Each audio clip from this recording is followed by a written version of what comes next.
rice, and when the rice is about 5 minutes in, so not totally cooked, we're gonna add the coconut cream and a tablespoon of sugar, and that's it. Super easy, 10 minutes max. Okay, so just to start with our Thai coconut rice, I've boiled some water because I don't want to cook the rice for half an hour.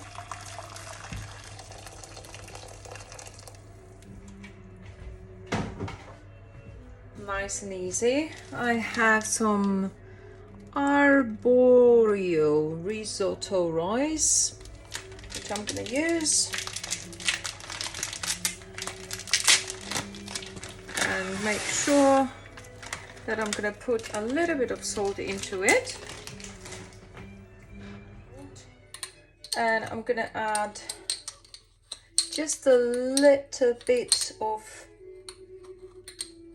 sugar, just to break the taste.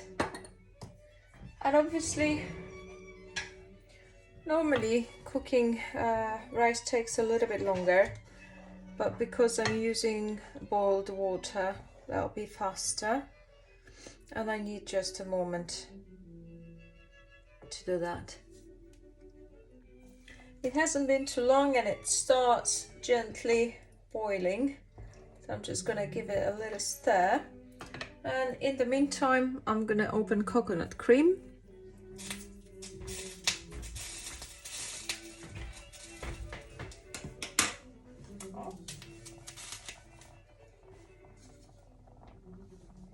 What I like about cooking is that I can really slow down. I like to listen to different music. Today I'm listening to double bass quartets. However, most of the time I will choose some meditative music just because I like the slow vibe of it. And having said that, it doesn't mean that I'm going to be cooking for ages. This will be ready in about 10 minutes. I don't know how you like rice. There are two ways. You can either cook it al dente, which means that it's a little bit hard inside. Almost, my partner says, undercooked, but that's the Italian style. And obviously the other one, very soft, because this rice is aimed to be cooked as a Thai rice. We're gonna make it soft because Thai rice is soft. Maybe 2-3 minutes along the way and it's already cooking. That's why I like to use boiled water.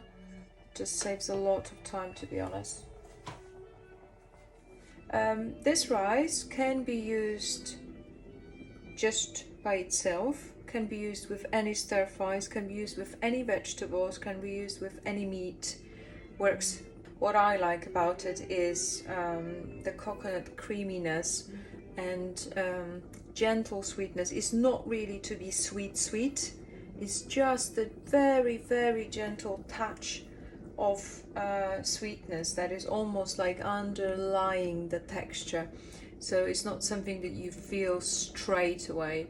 The first taste that comes through is the coconut, and then long after, just the gentle sweetness. So you don't want to use too much sugar.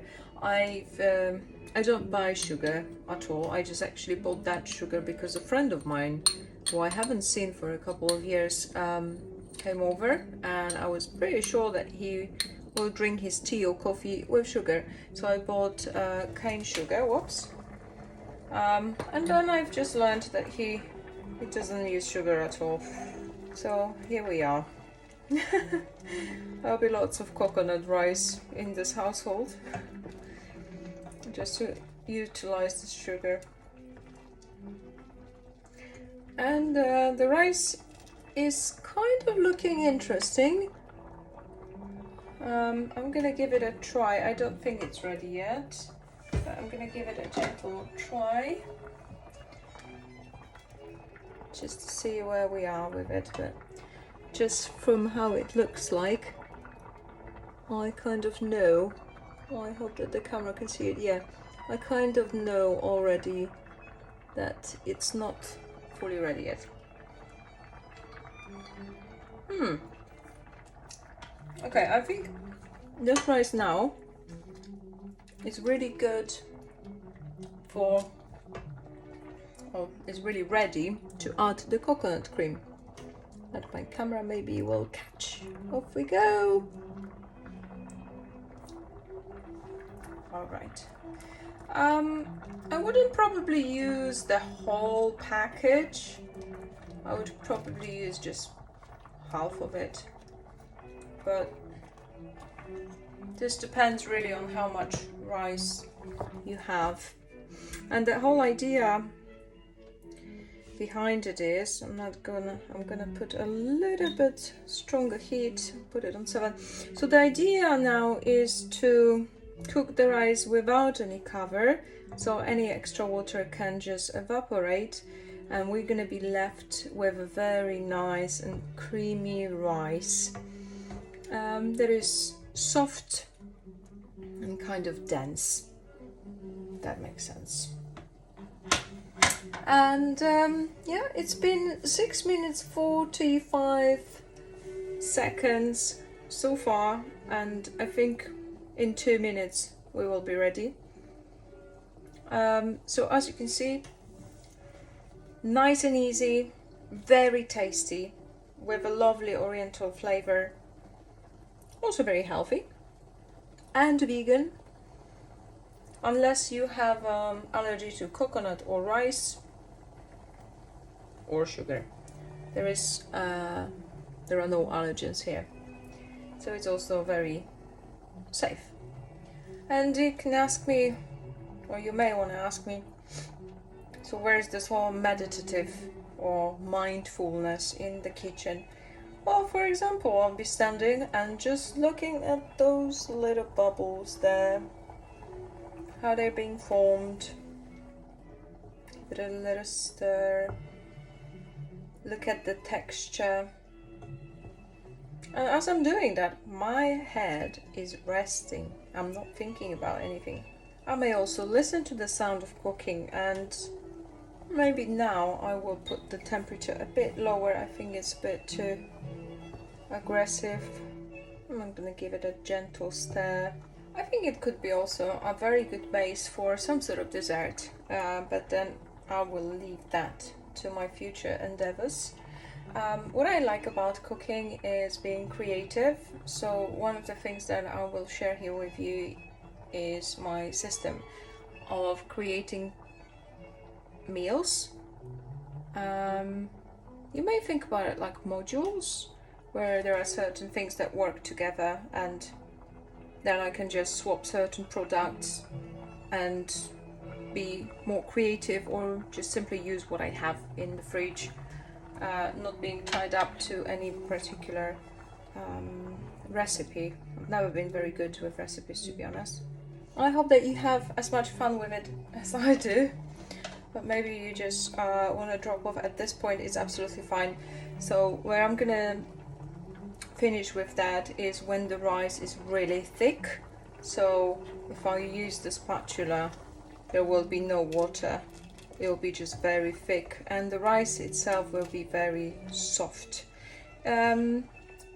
Not really overcooked, you still want to have the texture, but just to allow it to really soak the water and the cream. And here we are, 10 minutes 55 seconds. Now you can call me up on this. It's not 10 minutes anymore. But honestly, I think that it could be if I would put it a little bit longer. But the other thing is that I like to enjoy it when I'm cooking. So I bring my attitude to kitchen with me. And yes, obviously sometimes I will be just cooking very fast and just doing that, but I like to take my time with it and give it my attention, and also put some good energy, some love into food, because we will be consuming it and I want it to work well within my body. You can call it a little magic, but that's what I do.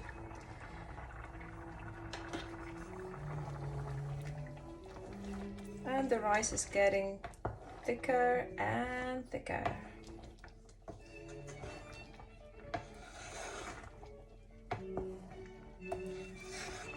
I tend to cook, I always say that I cook like for an army. I think I struggle a little bit with cooking small quantities, which I don't really suffer because of that. I'm just utilizing this food. Usually when I cook, I'll be cooking for 2-3 days or 2 days, and then make a modification of that meal in some ways if it's possible. Most of the time it is possible. This way I'm saving time and also reducing the wastage of the food. If I ever have some food, let's say vegetables, that I kind of have a feeling that I won't be able to use, or I just, for whatever reason, not going into the details, I'm not going to use, I would just in the meantime chop them and freeze them just to have them ready for another time. And the rice now is becoming kind of getting there. It's still a little bit too much, but I think at this point I can actually switch off the cooker because it's gonna still work for a little while. It's electric.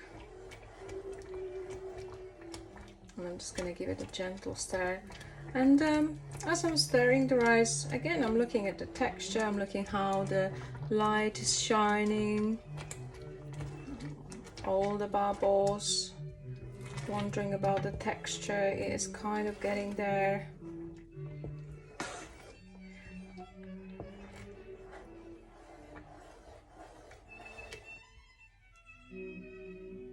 And this is the moment in which I'm gonna just leave it for a couple of minutes. Maybe I'm not gonna close it, I'll just let it evaporate. And we are basically done. Coconut thigh rice, my own recipe. I think I hope that I've nailed it. It does taste lovely, and it does taste similarly to the one that I've eaten in few different Thai restaurants. So I think I'm on a good track with it. Just give it another stir, and I can already see that it's becoming denser and denser. So it's almost like pudding rice. Right, so I'm going to leave you now to your own adventure with it. I hope you've enjoyed it, and if you have any questions or I could do something better, just please let me know and have fun. Okay, and here it is, the final moment.